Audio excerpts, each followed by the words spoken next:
କଟକ ଦୁର୍ଗାପୂଜା ଓ ଗଣେଶ ପୂଜା ଭସାଣରେ ଆଉ ବାଜିବନି DJ. Police commissioner Sanjeev Panda ଏନେଇ ସୂଚନା ଦେଇଛନ୍ତି। ଦୁର୍ଗାପୂଜା ଗଣେଶ ପୂଜା ଭସାଣରେ ସମ୍ପୂର୍ଣ୍ଣ ଡିଜେ ବ୍ୟାନ୍। କମ୍ ଶବ୍ଦରେ କେବଳ ସାଉଣ୍ଡ ବକ୍ସ ବାଜିବ। ଆଉ 6ଟି ବକ୍ସ ବ୍ୟବହାର କରିହେବ। ଶବ୍ଦ ପ୍ରଦୂଷଣ ରୋକିବା ପାଇଁ 65 ଡେସିବେଲ୍ ଅନୁମତି ଦିଆଯାଇଛି। ସେହିପରି ରାତି 12ଟା ପର୍ଯ୍ୟନ୍ତ ଚାଲିବ ସାଂସ୍କୃତିକ କାର୍ଯ୍ୟକ୍ରମ ବୋଲି ଅନୁମତି ମିଳିଛି। ଭସାଣୀ ବେଳେ ମେଢ଼କୁ ବ୍ୟବସ୍ଥିତ ଢଙ୍ଗରେ ଛଡ଼ାଯିବ। ଆଉ ସେହିପରି ଦୁର୍ଗା ପୂଜାକୁ ନିଶା ମୁକ୍ତ ରଖିବାକୁ ପ୍ରୟାସ ମଧ୍ୟ ହେବ। ଚାନ୍ଦା ମାଗିଲେ ହେବ କଡ଼ା କାର୍ଯ୍ୟାନୁଷ୍ଠାନ। ଏନେଇ ପୂର୍ବାଞ୍ଚଳ ମହାନଗର ଦୁର୍ଗା କମିଟି ବୈଠକରେ ସୂଚନା ଦେଇଛନ୍ତି police commissioner Sanjeev Panda. Number 2, chicken ଛାଡ଼ି ମାଛ ଦୋକାନ ମୁହାଁ ଗ୍ରାହକ। ଆଉ ମାଛ ରେଟ୍ ଏବେ 350 କ୍ରସ୍ କଲାଣି। ତେବେ ବାର୍ଡ ଫ୍ଲୁ ଆତଙ୍କ ପରେ ଲୋକମାନେ ଚିକେନ ଖାଇବା ଭୟଭୀତ ହୋଇପଡ଼ିଛନ୍ତି। ଫଳରେ ମାଛ ଦୋକାନରେ ଭିଡ଼ ଜମୁଛି। ଏହାର ଫାଇଦା ଉଠାଉଛନ୍ତି ମାଛ ଦୋକାନୀ। କିଲୋରୁ 1.5 କିଲୋ ପାଖାପାଖି 250ରୁ 300 ଟଙ୍କା। ଆଉ କିଛି ଭଲ ମାଛ ମିଳିଲେ 350ରୁ 400 ଟଙ୍କା ମଧ୍ୟ କୁହାଯାଉଛି। ହେଲେ ଆବଶ୍ୟକତା ଠାରୁ ବେପାରୀ ଏବେ ଅଧିକ ଦାମରେ ମାଛ ବିକୁଛନ୍ତି। ସେପଟେ କମିଛି ଚିକେନ ରେଟ୍। 100ରୁ 120 ଟଙ୍କାରେ ବିକ୍ରି ହେଉଛି ଚିକେନ। କିନ୍ତୁ ଚିକେନକୁ କେହି ହାତ ମାରୁନାହାନ୍ତି। ମାଛ ରେଟ୍ ଏପଟେ ଆକାଶ ଛୁଆଁ ହୋଇଗଲାଣି ବୋଲି କୁହାଯାଉଛି। ଶୃଙ୍ଖଳିତ ହେବ ଆନନ୍ଦ ବଜାର। ଆଉ ମୁତୟନ ହେଲେ 20 ଅବସରପ୍ରାପ୍ତ ସେନା। ତେବେ ପୁରୀ ଶ୍ରୀମନ୍ଦିରରେ ମୁତୟନ ହେଲେ ଅବସରପ୍ରାପ୍ତ ସେନା। ଆନନ୍ଦ ବଜାରରେ ସଂସ୍କାର ଆଣିବା ଲାଗି ଆଜିଠାରୁ ଆରମ୍ଭ ହୋଇଛି ସ୍ୱତନ୍ତ୍ର ବ୍ୟବସ୍ଥା। 2ଟି ସିଫ୍ଟରେ ଆନନ୍ଦ ବଜାର ଜଗିବେ ସେନା କର୍ମଚାରୀ। ପ୍ରଥମ ସିଫ୍ଟରେ 10 ଜଣ ସକାଳ 6ରୁ ଦିନ 2ଟା ଜଗିବେ। ଆଉ ଦ୍ୱିତୀୟ ସିଫ୍ଟରେ ଆହୁରି 10 ଜଣ ଜଗିବେ ରାତି 10ଟା ପର୍ଯ୍ୟନ୍ତ। ଆନନ୍ଦ ବଜାରରେ ବାସି ଅବଢ଼ା ଏଣେ ତେଣେ ବସି ମହାପ୍ରସାଦ ବିକ୍ରି କରିବା ଆଉ ମହାପ୍ରସାଦ ବ୍ୟତୀତ ଅନ୍ୟ ପ୍ରସାଦ ବିକ୍ରି ଉପରେ ନଜର ରଖିବେ ଅବସରପ୍ରାପ୍ତ ସେନା କର୍ମଚାରୀ। ଏମାନଙ୍କ ପାଇଁ ସ୍ୱତନ୍ତ୍ର ଡ୍ରେସ୍ କୋଡ୍ ମଧ୍ୟ ଲାଗୁ କରାଯାଇଛି। ଡେଲାଙ୍ଗ ଓ ନିମାପଡ଼ାରେ ବାର୍ଡ ଫ୍ଲୁ ଚିହ୍ନଟ। 3200 କୁକୁଡ଼ା ମରାଯିବା ପାଇଁ ପ୍ରକ୍ରିୟା ଏବେ ଆରମ୍ଭ। ତେବେ ପିପିଲି ପରେ ଡେଲାଙ୍ଗ ନିମାପଡ଼ାରେ ବାର୍ଡ ଫ୍ଲୁ ଚିହ୍ନଟ।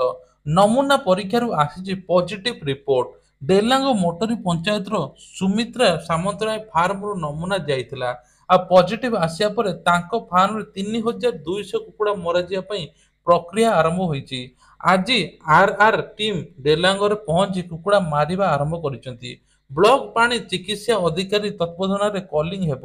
ଆଉ ନିମାପଡ଼ାରୁ ହୋଇଯାଇଥିବା ନମୁନା ସବୁ ମଧ୍ୟ ପଜିଟିଭ ଆସିଛି। ଯାହାକୁ ନେଇ ଏବେ ସ୍ୱତନ୍ତ୍ର କମିଟି ବସିଛି। ଆଉ କୁକୁଡ଼ା ମରାଯିବା ପାଇଁ ମଧ୍ୟ ଯୋଜନା ଚାଲିଛି। ଆଦର୍ଶ ସହର ହେବ ରାଜଧାନୀ ଭୁବନେଶ୍ୱର। ତେବେ ବିଏମ୍ସି ପକ୍ଷରୁ ସ୍ୱାୟତ୍ତ ଶାସନ ଦିବସ ପାଳନ ହୋଇଛି। ସକାଳେ ଜାତୀୟ ପତାକା ଉତ୍ତୋଳନ ହେବା ସହ 28 କୋଟିରୁ ଅଧିକ ବ୍ୟୟରେ 14ଟି ପ୍ରକଳ୍ପର ଉଦ୍ଘାଟନ ହୋଇଛି।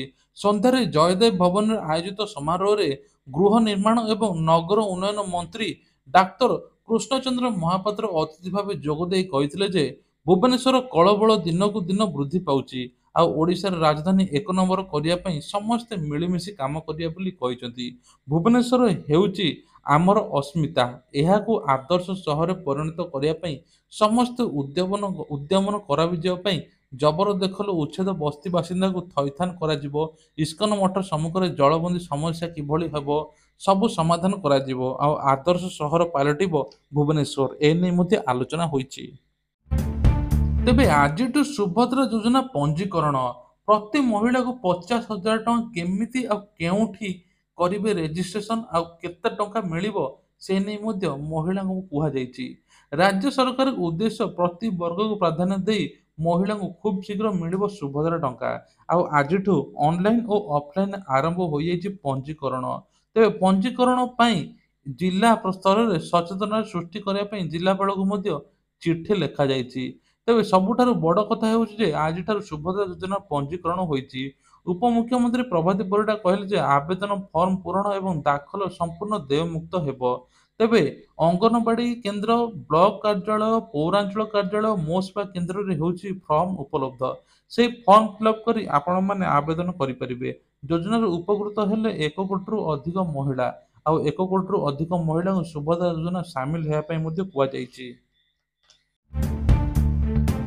ତେବେ ନିର୍ମାଣ ଶ୍ରମିକକୁ ଶ୍ରମିକ କାର୍ଡ ବଣ୍ଟନ ଆଉ ମିଳିବ ଅନେକ ସୁବିଧା। ରାଜ୍ୟ ସରକାରଙ୍କ ଫୋକସରେ ନିର୍ମାଣ ଶ୍ରମିକ ବିଭିନ୍ନ ସୁବିଧା ସୁଯୋଗ ଯୋଗାଇ ଦେବାକୁ ଶ୍ରମିକ ପଞ୍ଜୀକରଣ କରିବେ। 314 ବ୍ଲକରେ ଶ୍ରମିକ ପଞ୍ଜୀକରଣ କରାଯିବା ସହ ପ୍ରତି ପଞ୍ଚାୟତକୁ ଯିବେ ଶ୍ରମ ଅଧିକାରୀ। ଶିକ୍ଷା ବୃତ୍ତିଠୁ ଆରମ୍ଭ କରି ବିବାହ, ଦୁର୍ଘଟଣା, ମୃତ୍ୟୁକାଳୀନ ସହାୟତା ପ୍ରଦାନ କରିବେ ସରକାର। ଆଜି ଭୁବନେଶ୍ୱର ସୁନ୍ଦରପଦା ସ୍ଥିତ କୁଚିଲା ପୋର୍ଟରେ ଆୟୋଜିତ ସ୍ୱତନ୍ତ୍ର କାର୍ଯ୍ୟକ୍ରମରେ ଶ୍ରମିକମାନଙ୍କୁ ଲେବର କାର୍ଡ ବଣ୍ଟନ କରିଛନ୍ତି। ତେବେ ଏହା ସହିତ ଅଣସଂଗଠିତ ଶ୍ରମିକ ସାମାଜିକ ସୁରକ୍ଷାକୁ ପ୍ରାଥମିକ ଦିଆଯାଇଥିବା ଶ୍ରୀ ମନ୍ତ୍ରୀ ମଧ୍ୟ କହିଛନ୍ତି।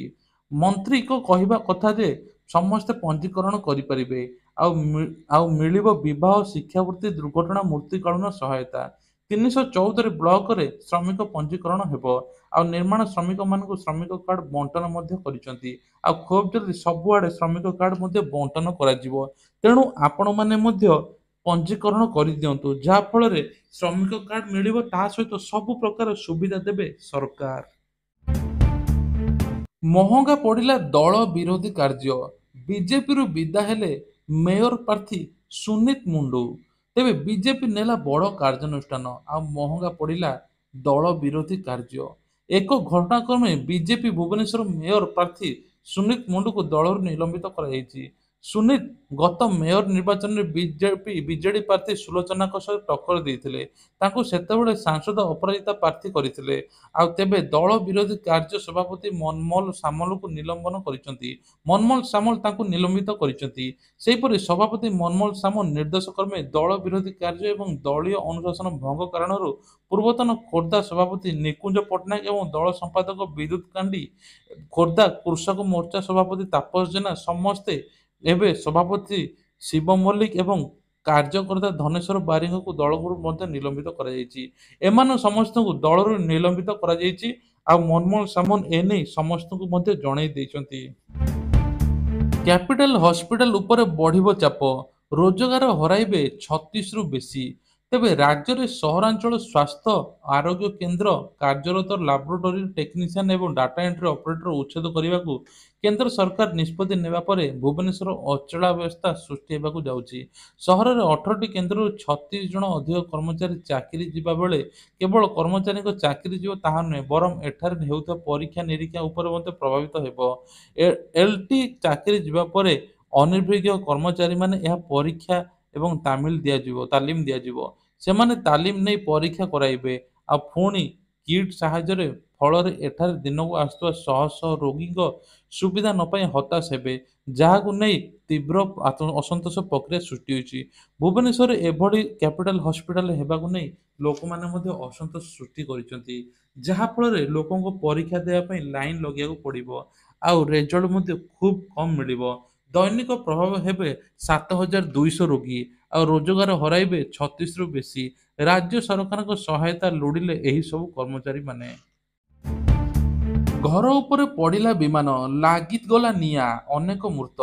ତେବେ ସବୁଠାରୁ ବଡ଼ ଖବର, ଆମେରିକାର ପୋର୍ଟଲ୍ୟାଣ୍ଡ ବିମାନ ଦୁର୍ଘଟଣା। ପୋର୍ଟଲ୍ୟାଣ୍ଡର ପୂର୍ବ ଅଞ୍ଚଳରେ ଏକ ବିମାନ ଦୁର୍ଘଟଣାରେ ଗ୍ରସ୍ତ ହୋଇଛି, ଫଳରେ ଅନେକ ଘର ନିଆଁ ଲାଗିଯାଇଛି। ଏହି ଘଟଣାରେ 3 ଜଣଙ୍କର ମୃତ୍ୟୁ ହୋଇଛି। ବିମାନରେ 2 ଜଣ ରହିଥିଲେ।